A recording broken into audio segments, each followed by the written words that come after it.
Hello and welcome to my YouTube channel. My name is John Hauser.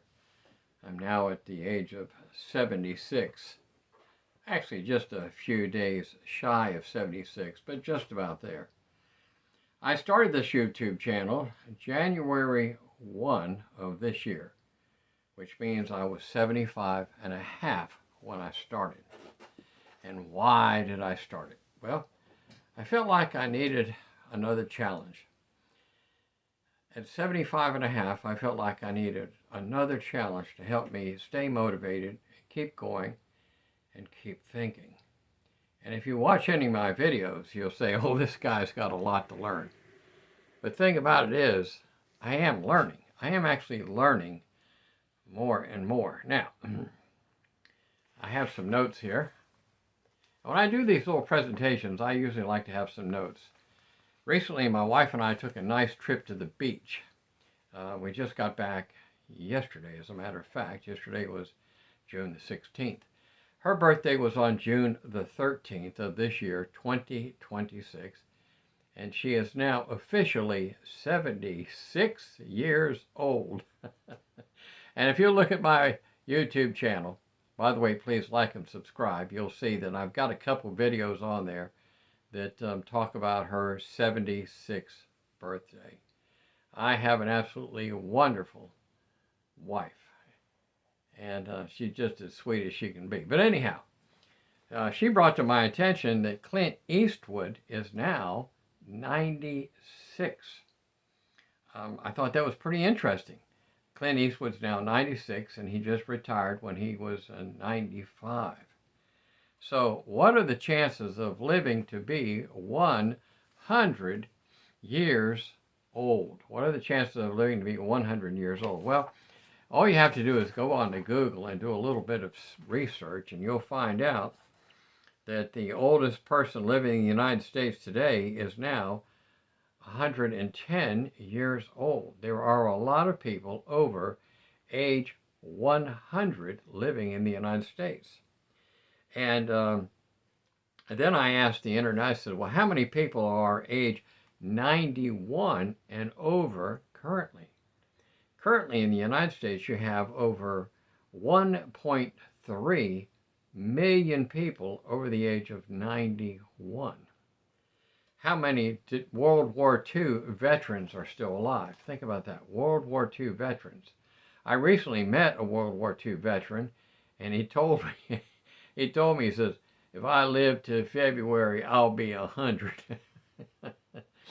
Okay, so how many World War II veterans are still alive? Well, according to what I found out on the internet, here's my notes, 45,418 people who were fighting at World War II are still alive. How many Vietnam veterans were still alive? No, not were still alive, are still alive. Listen, if I can do this YouTube channel, anybody can do a YouTube channel. Trust me on that. I'm still learning.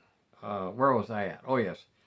The approximate number of Vietnam veterans still alive in the United States is 850,000.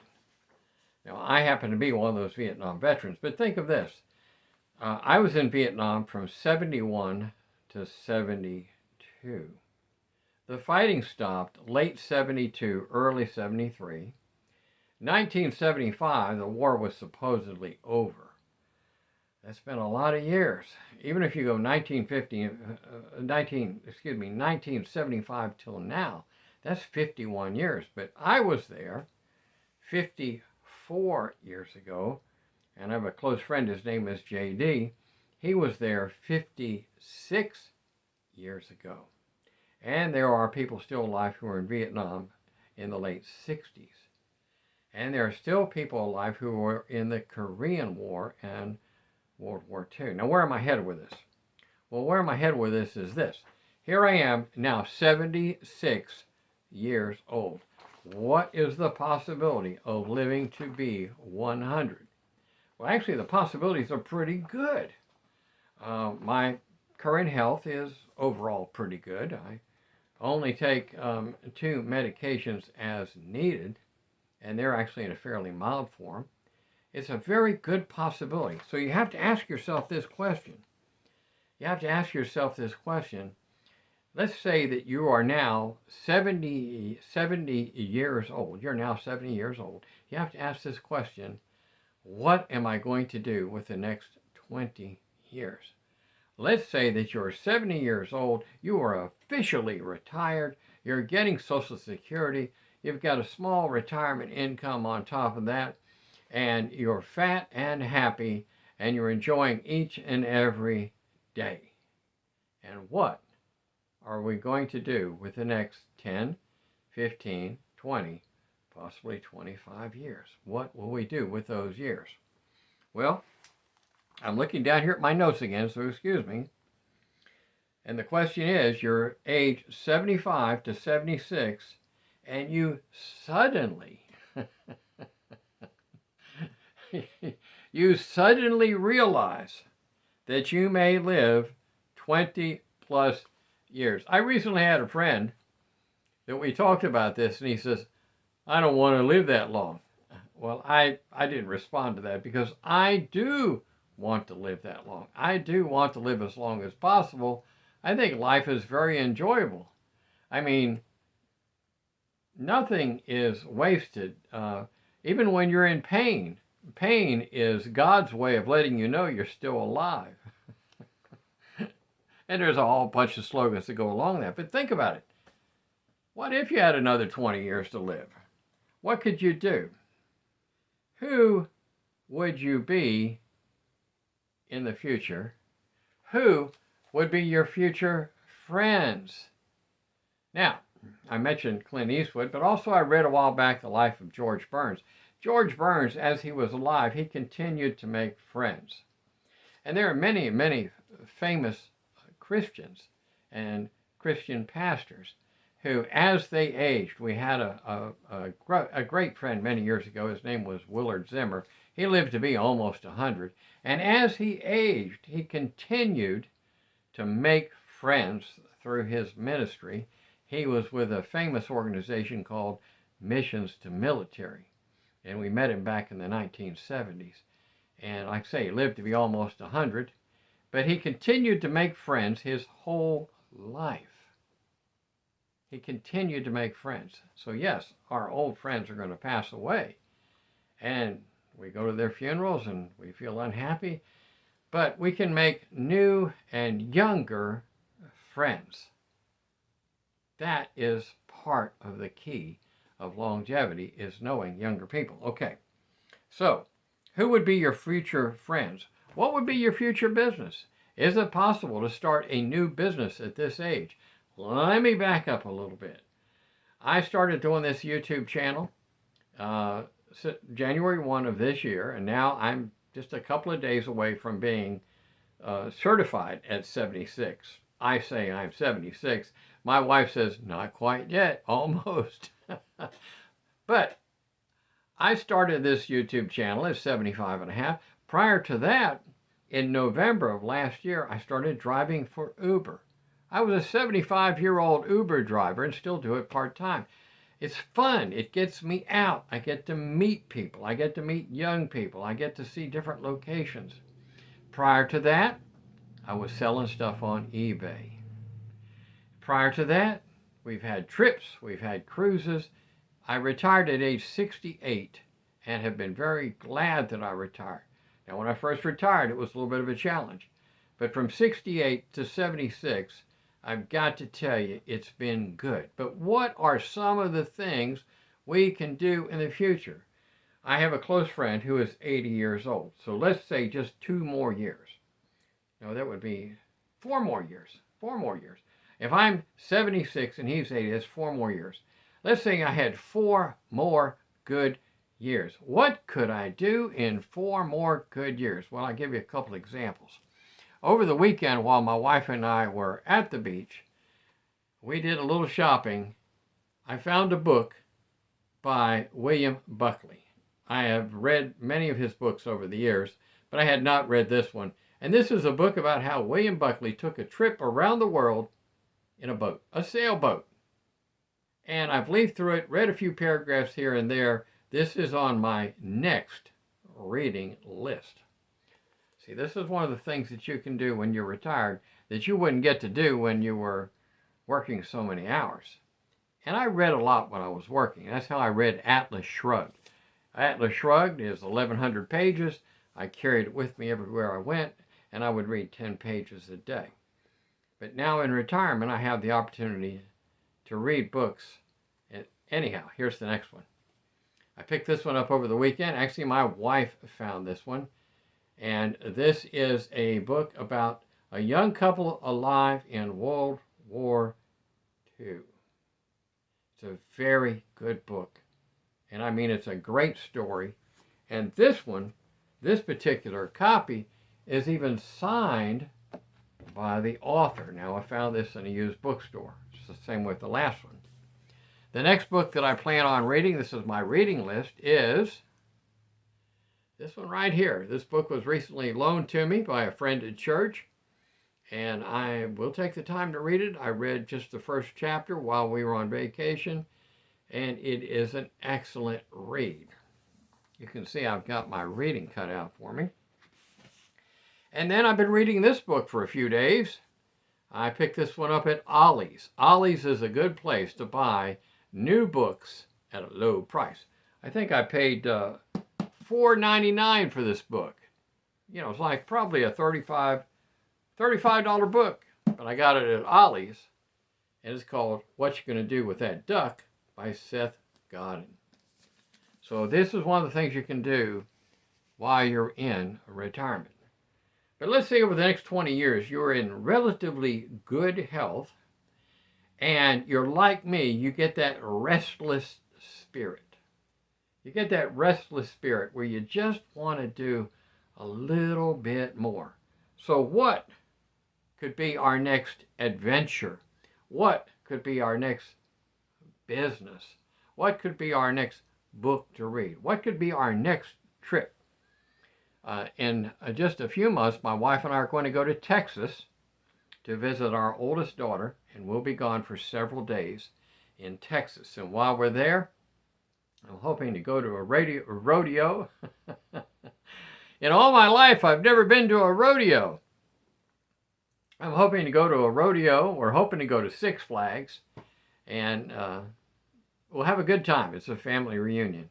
That's another adventure coming up. My wife and I, like I said, we just got back from the Surf City area. We were conveniently located in our little rental. We did an Airbnb. We're conveniently located between Jacksonville and Surf City. So we had Jacksonville, we had Surf City, we had Wilmington, and we just had a great time. We walked on the beach. If you look on some of my videos, which are not that great, you'll see I did a walking on the beach video. One night we went to Topsail Island. We drove down on Topsail Island as far as we could, and then from there we walked all the way down to the end of Topsail Island. This is Topsail Island, North Carolina. And we were there until it got dark and walked back in the dark. But I had a flashlight. But you could walk all the way down to the end of the island. You could walk completely around if you had the time. We walked all the way down to the end of the island. There was only a few people there. There was the wind, there was the surf, there was the ocean, there were the birds. We didn't see no sharks, but it was just beautiful. That was an adventure. And then each day we picked a different type of restaurant to eat at. Let me give you the rundown. On the first day, we had a standard American lunch. I had country fried steak, pancakes, and 2 eggs. My wife had a giant cheeseburger. Then we drove down to Wilmington. The next day, drove down to Wilmington. There's a place in Wilmington called the German Cafe. If you ever get the opportunity to go there, go and eat at the German Cafe. The food is excellent. It's authentic. And they have lots of nice German stuff hanging on the inside. It's fun. Okay. Now, then we found a very nice Mexican restaurant in Surf City. And we ate at that Mexican restaurant. I'm trying to think of the name of it. It was just really good. It'll come to me in a little bit. Then we went to Jacksonville, and we had lunch at a very nice Chinese food, Chinese restaurant in Jacksonville. So we ate Chinese, we ate German, we ate Mexican, we ate American. Every day we had a different lunch. Plus, while we were in Jacksonville, we found a very nice walking area. And that walking area had a sign there that said, "Don't feed the alligators." So we walked along the river. We found a little historical house. It was very beautiful. And we met a young Marine who was in civilian clothes. He was fishing, and he had a video that he had made the night before, and he had taken a video of this huge alligator. So there were some alligators in there. So we had a nice little adventure in Jacksonville. In Surf City, we walked the beach. In Wilmington, we went to the German cafe. In Wilmington, we also went to the mall in Wilmington. Wilmington still is a very nice, active mall. We went to the mall in Jacksonville. Very nice, active mall still in Jacksonville. And we looked at the little shops there in Surf City and the little town we stayed in called Holly Ridge. What is going to be the next trip? What will be the next, book? They just fell on the floor. What will be the next book? What will be the next business venture? What will be the next YouTube channel? What will be the next YouTube video? Here I am at 76, and I'm feeling like I've got probably 20 more years. At least I hope so. Many years ago, when I was still working, I want to take this back to about 2014, 2015 roughly. I met a gentleman who was 92 years old. He was still driving. He was driving a little Miata. It was a convertible, top down. He had the stick shift. And I met him, and he was kind of a short fellow, but he was in good health. And I said to him, "Mr. Taylor, what do you say the secret to your long life is?" He was 92 in good health. He said, "Take care of yourself and get your rest." He said, "Young people nowadays just work all the time. They run all the time. They just go, go, go, go, go." But he said, "Get your rest." He said, "Make sure you get plenty of rest." Now, that's been many, many years ago, and I lost touch with him. I don't know if he's still alive or not. But at age 92, he was in good shape. So, here's the challenge. What would be your, who will be your future friends? What will be your future business adventure? What books are you going to read? What places are you going to visit?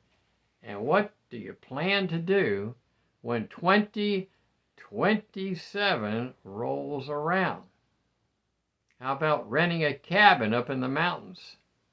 How about I rent a cabin up in the mountains and invite my relatives to invite me at this cabin in the mountains? How about that? How about in 2028 taking a cruise? I have some friends that are flying to Europe, and when they get to Europe, they're going to do a cruise, and it's going to be a tour of Italy and Greece and all those wonderful places. How about it? What are we going to do for the next 20 years?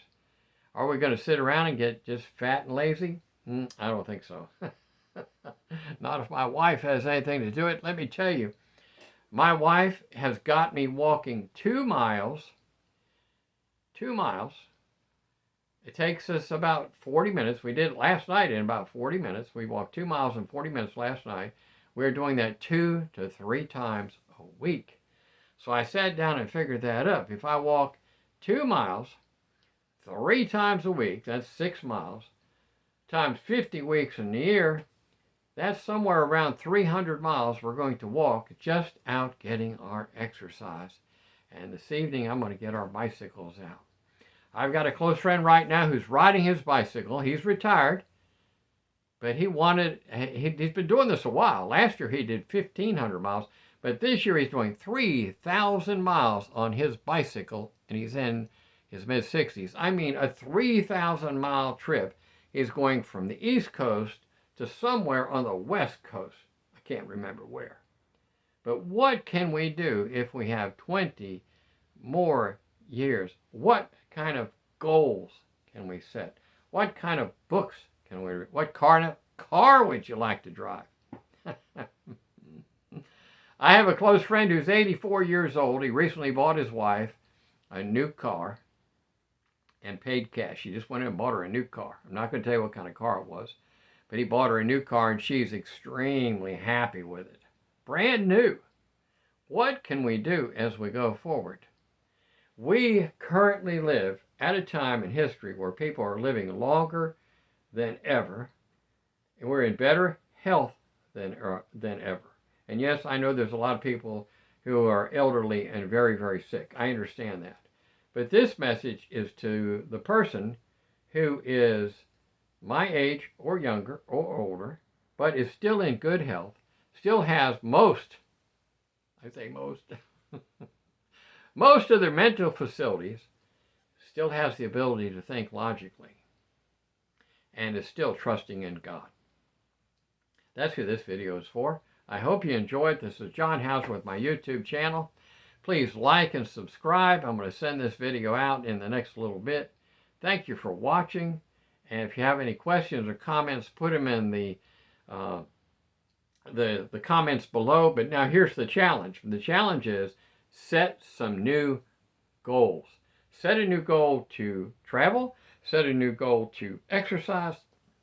Set a new goal to read the next book. Set a new goal to do something different than what you've done before. And in the comments below, let me know what you're going to do. So for the moment, I'm going to click the little button and shut the thing off, and we'll see you later.